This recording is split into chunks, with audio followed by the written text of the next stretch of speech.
اسلام کی بنیاد 5 چیزوں پر ہے: کلمہ، نماز، روزہ، زکوٰۃ، حج۔ اگر تم چاہتے ہو قیامت کے دن تمہاری بنیاد قائم رہے تو تمہیں اسلام کی بنیاد پر قائم ہونا ہوگا۔ جو انسان ہر چیز، ہر عبادت صرف اللہ کو راضی کرنے کے لیے کرتے ہیں اور یہ واقعی ایک عظیم مقام پر ہوتے ہیں، اللہ تعالیٰ ایسے بندوں پر اپنی خاص رحمتیں نازل کرتا ہے اور ان کے اعمال میں برکتیں عطا کرتا ہے۔ اخلاص کے ساتھ کی گئی عبادت نہ صرف دنیا میں سکون اور برکتیں لاتی ہے بلکہ آخرت میں بھی کامیابی بنتی ہے۔ ایسا شخص واقعی بہت نیک ہوتا ہے۔ جب کوئی صرف اللہ کی رضا کے لیے عبادت کرتا ہے تو اس کا اجر بھی اللہ کے یہاں محفوظ پاتا ہے۔ رمضان کے مہینے میں قرآن کا ترجمے کے ساتھ پڑھنا بہت افضل ہے۔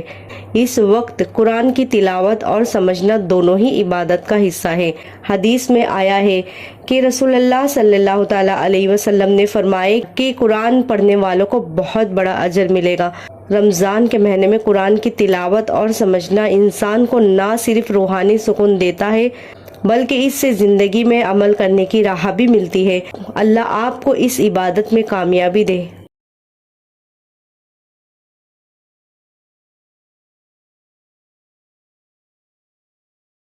رمضان کے مہینے میں فرض اور سنت اور نفلوں کا بہت ثواب ہے۔ فرض عبادت جیسے کہ روزے رکھنا، اس کا ثواب تو سب کو پتہ ہے، لیکن رمضان میں سنت اور نفل عبادت کا بھی بہت ثواب ہے۔ ایک حدیث ہے جس میں آپ صلی اللہ تعالیٰ علیہ وسلم نے فرمایا کہ جو شخص رمضان میں ایمان اور یقین کے ساتھ روزے رکھتا ہے اس کے پچھلے گناہ معاف ہو جاتے ہیں۔ اس حدیث سے ہمیں سمجھ میں آتا ہے کہ رمضان کے فرض روزے کے ساتھ ساتھ اگر کوئی شخص سنت اور نفل عبادت کرتا ہے تو اس کے لیے بھی بہت بڑا ثواب ہے۔ سنت اور نفل عبادت سے آپ کی روحانیت بڑھتی ہے اور اللہ کے قریب ہونے کا بھی موقع ملتا ہے۔ رمضان میں ان عبادتوں کو ادا کر کے آپ اپنے اعمال کو بہترین بنا سکتے ہیں اور اللہ کی رحمت حاصل کر سکتے ہیں۔ روزے کا مقصد اپنے نفس پر قابو کرنا، صبر اور تقوی کو بڑھانا۔ روزے کے دوران صبح سے لے کر مغرب تک کھانا پینا اور کچھ چیزوں سے پرہیز ہوتا ہے۔ روزے کے فرض ہونے کا سلسلہ 2 ہجری میں مدینہ شریف میں ہوا تھا جب اللہ تعالیٰ نے قرآن میں روزے رکھنے کا حکم دیا۔ اس وقت روزے رکھنے والوں کو اپنے ایمان کو مضبوط کرنے اور سمجھ میں ایک نیا احساس دینے کا موقع ملتا ہے۔ روزے رکھنے کا مقصد صرف بھوک پیاس کا سامنا نہیں بلکہ اپنے آپ کو بہترین انسان بنانے کا بھی ہے۔ روزہ رکھنے سے آخرت میں بہت سارے فائدے ہیں۔ اسلام میں روزہ رکھنے کو نہ صرف ایک عبادت سمجھا گیا ہے بلکہ یہ انسان کی روحانی ذہنی ترقی کا بھی ذریعہ ہے۔ روزہ رکھنے کے کچھ فائدے: یہ تقوی اور ایمان میں اضافہ بڑھا دیتا ہے جو اللہ کے قریب ہونے کا ذریعہ ہے۔ یہ انسان کو برائیوں سے بچاتا ہے اور اچھائیوں کی طرف لاتا ہے۔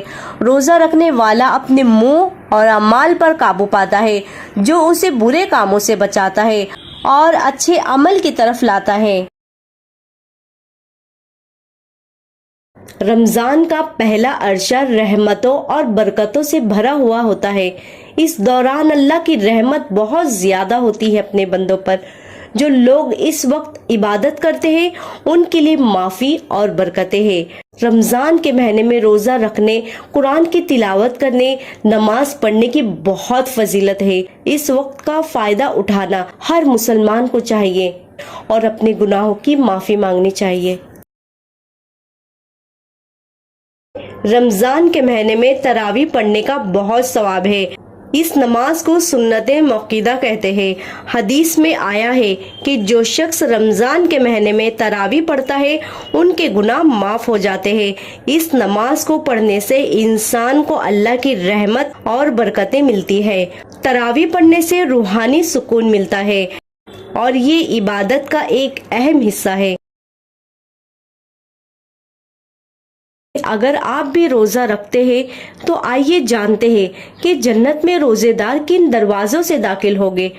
ہمارے رسول اللہ صلی اللہ تعالیٰ علیہ وسلم نے فرمائے کہ جنت کے 8 دروازے ہیں، ان میں سے ایک دروازہ ہے ریان، جن میں صرف روزے دار ہی داخل ہوگے اور روزے دار کے علاوہ ان میں اور کوئی داخل نہیں ہوگا۔ اللہ ہم سب کو روزہ رکھنے کی نیک توفیق عطا فرمائے۔ رمضان میں جھوٹ بولنا یا وہ کسی بھی طرح کا غلط کام کرنا روزے کی روحانی برکتوں کو ختم کر دیتا ہے۔ اسلام میں روزہ صرف بھوکے پیاسے رہنے کا نام نہیں ہے، بلکہ ہر بری عادت اور گناہ سے بچنے کا ایک طریقہ ہے۔ حدیث میں آتا ہے کہ اگر کوئی جھوٹ بولتا ہے، غیبت کرتا ہے، دھوکہ دیتا ہے یا بری باتیں کرتا ہے تو اس کا روزہ ادھورا ہوتا ہے، چاہے وہ کھانے پینے سے پرہیز کرے۔ پیارے آقا صلی اللہ تعالیٰ علیہ وسلم نے فرمایا کہ جو جھوٹ بولنا اور برے کام کرنا نہیں چھوڑے تو اللہ کو اس کے بھوک اور پیاس کی کوئی ضرورت نہیں۔ اسی لیے رمضان میں خاص طور پر سچائی اور اچھے اخلاص کا خیال رکھنا چاہیے تاکہ روزے کا پورا ثواب ملے۔ رمضان کا مہینہ بہت برکتوں والا مہینہ ہے۔ اس مہینے میں اللہ تعالیٰ کی رحمت برستی ہے۔ رمضان کے مہینے میں شیطان کو بند کر دیا جاتا ہے تاکہ وہ لوگوں کو وسوسہ نہ ڈال سکے۔ رمضان میں دوزخ کے دروازے بند کر دیے جاتے ہیں اور جنت کے دروازے کھول دیے جاتے ہیں۔ جس نے بھی یقین اور ایمان کے ساتھ روزے رکھے کہ اللہ انہیں اجر دے گا تو اللہ ان کے پچھلے تمام گناہ معاف کر دیتا ہے، چاہے وہ گناہ صغیرہ ہو، کبیرہ نہیں۔ رمضان میں قرآن کو سمجھ کے پڑھنے کی کوشش کرے اور خوب سارا صدقہ کرے اور شوق سے نماز پڑھے۔ اللہ ہماری کوششوں کو دیکھتا ہے اور تھوڑے سے عمل کا کئی زیادہ اجر دیتا ہے۔ اس رمضان کو ایسے ٹریٹ کرے جیسے کہ آپ کی زندگی کا آخری رمضان ہو۔ زیادہ سے زیادہ نیکی کرنے کی کوشش کرے۔ ہر شخص موت کے بعد افسوس کرے گا۔ نبی پاک صلی اللہ تعالیٰ علیہ وسلم نے فرمایا، ہر شخص موت کے بعد افسوس کرے گا۔ صحابہ اکرام نے پوچھا، یا رسول اللہ صلی اللہ تعالیٰ علیہ وسلم کس بات کا افسوس کرے گا؟ نبی پاک صلی اللہ تعالیٰ علیہ وسلم نے فرمایا، اگر نیک ہے تو زیادہ نیکی نہ کرنے کا افسوس ہوگا، اور اگر گنہگار ہے تو گناہ کو نہ روکنے پر افسوس کرے گا۔ مرنے کے بعد تمہیں احساس ہوگا کہ سب کچھ حاصل کرنے کا خواب جہلیت کے سوا اور کچھ نہیں تھا۔ ہم ایک اور زندگی مانگیں گے تاکہ نیک عمل میں گزارے، لیکن تب بہت دیر ہو چکی ہوگی۔ ابھی بھی وقت ہے، سوچے، نہ تو کفن میں جیب ہوگی اور نہ ہی قبر میں الماری۔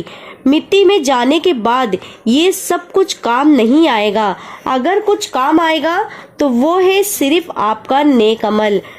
صدقہ جاریہ کے لیے اس ویڈیو کو اپنے سبھی دوستوں کے ساتھ ضرور شیئر کریں۔ اگر کسی نے اس پر عمل کیا تو تمہیں کتنا ثواب ملے گا تم اندازہ بھی نہیں لگا سکتے۔